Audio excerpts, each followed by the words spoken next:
Car and Biker here, and back in the Batcave again, and this is almost a repeat. So last time I was in the Batcave I was putting these nice sparkly gold levers onto the Z750R.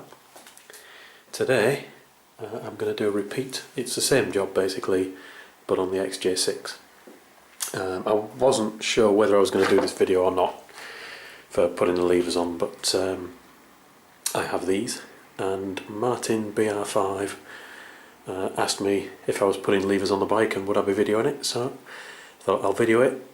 I'll get at least one view. Gone with blue on these to go with the bits of blue, so like the blue wheels, although they're pretty not blue at the minute, and also the blue stripes that you get on the fairing, so not too bad a match. So I'm going to get these onto the XJ6, show you how it's done. Pretty much identical to the other bike. Enjoy. As before, the first job's going to be to remove the brake lever, and that's a 10mm nut just here that I just need to take off, and then the lever should slide out.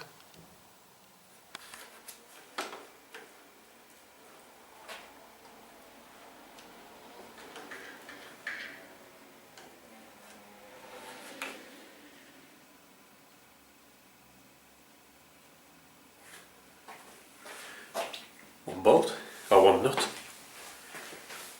because when I said it should slide out, what I really meant was then I can take out the screw bit, the bolt from the top.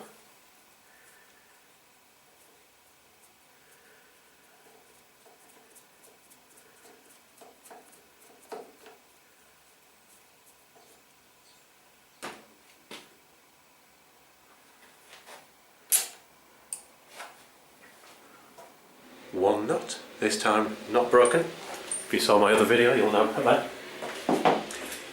And now we can take out the lever, it just slides out, like so.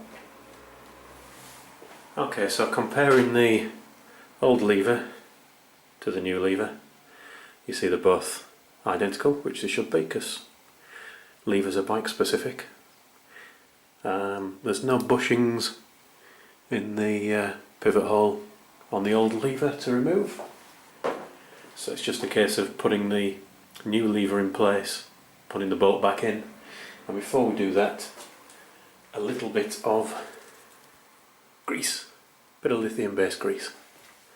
It's just a case of greasing the hole so that everything moves around nicely and removes a chance of any rust. Although these are all painted anyway, but you never know, the paint might not last. So when I'm putting the lever back in, really it's just sliding into here, and here is the pressy bit that the lever actually pushes for the brake. So I've got to make sure I don't damage that, and that that button nicely fits into that dimple. So let's put those back in. Pretty difficult to get the right angle for the camera, unfortunately, for this one, but so you'll have to trust me. So I'm sliding the brake lever back in and just making sure that that button seats nicely, and then it's just a case of wobbling the lever into position and dropping the pin in. I'll give it a turn just to start it off.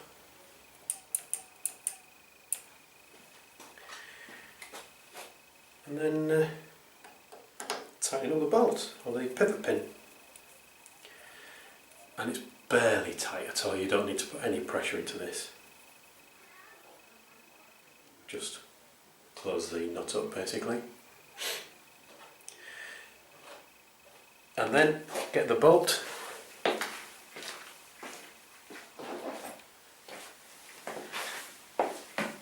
and put that underneath.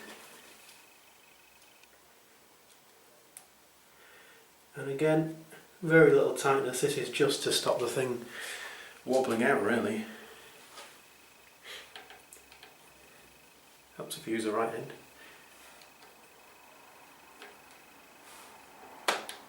Just a bit awkward to get to with a fairing. Probably better off with a spanner, to be honest. But I'm too lazy to walk across the room to get the spanner, for the sake of just nipping this up. And I say nipping this up, I don't really mean that. Again, very little pressure, you don't want to go mangling it.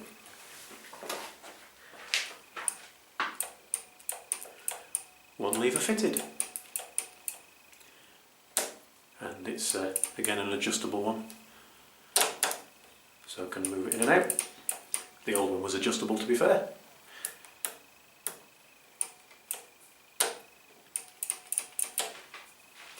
One done, one to go. Okay, for the next trick it is the clutch side. Again very similar. Here is the captive bolt, and there's just a 10mm nut on the back of that needs to come off.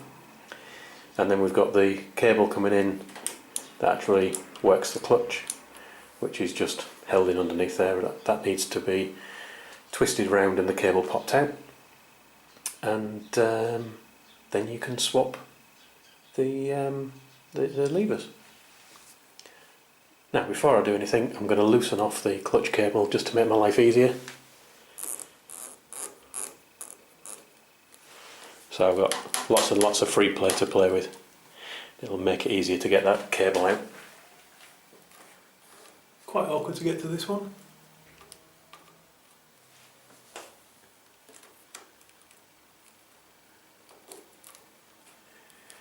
This one you definitely wouldn't be able to do with a spanner, because you couldn't get a spanner in there. Definite little socket job.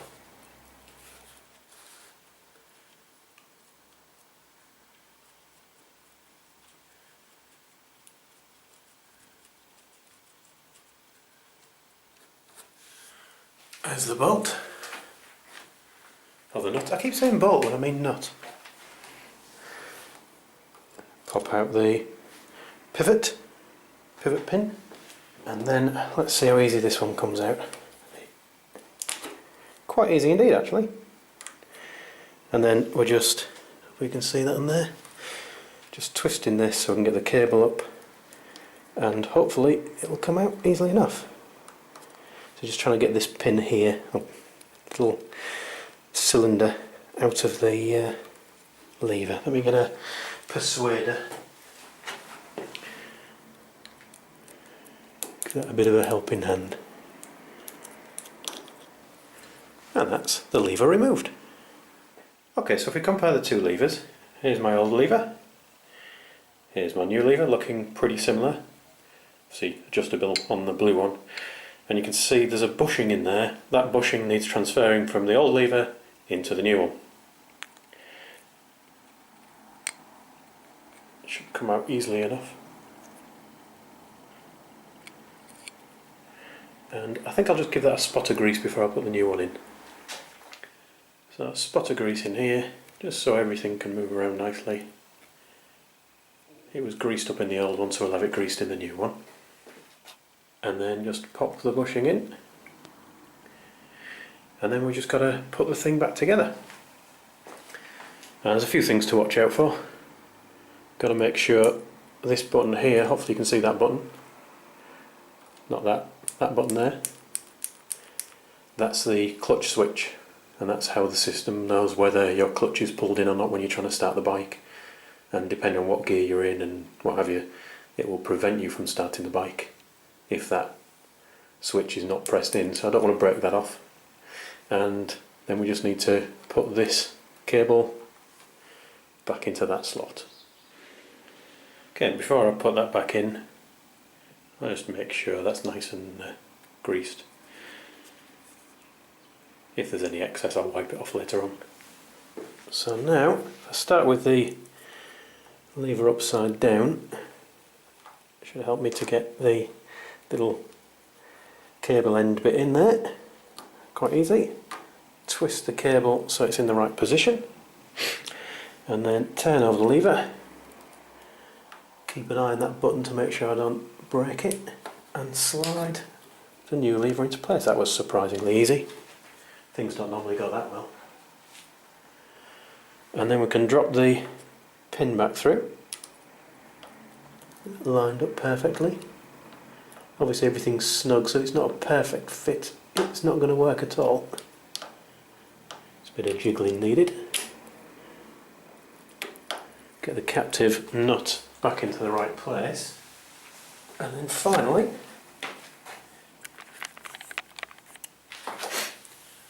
put the nut back on. It's a tricky little bugger to get to. Hope I'm not completely hiding it. Just holding that nut down at the top because it wants to pop out and then it won't be captive anymore. So I'll get it as far as I can with my fingers. I think that's actually pretty much there. And then I just need to get my spanner, or a little baby socket, just finish it off. One last little turn, I think. Again, maybe more than one turn, there you go. Again, you don't want to overdo this, it's really easy to damage bolts that are this soft and this... I haven't actually checked the torque setting on this bolt, but on the other bike it was 5 Newton meters, which is pretty much nothing. So it's just enough so that it's not rattling about, it's just stopping the thing from coming open. And now there's just one last job, which is to tighten that cable back up. Otherwise we've got a very, very loose clutch lever.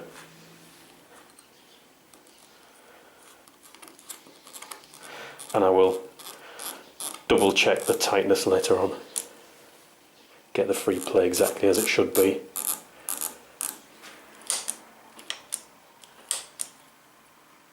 And again, adjustable lever, so I can move it to wherever I want it to be.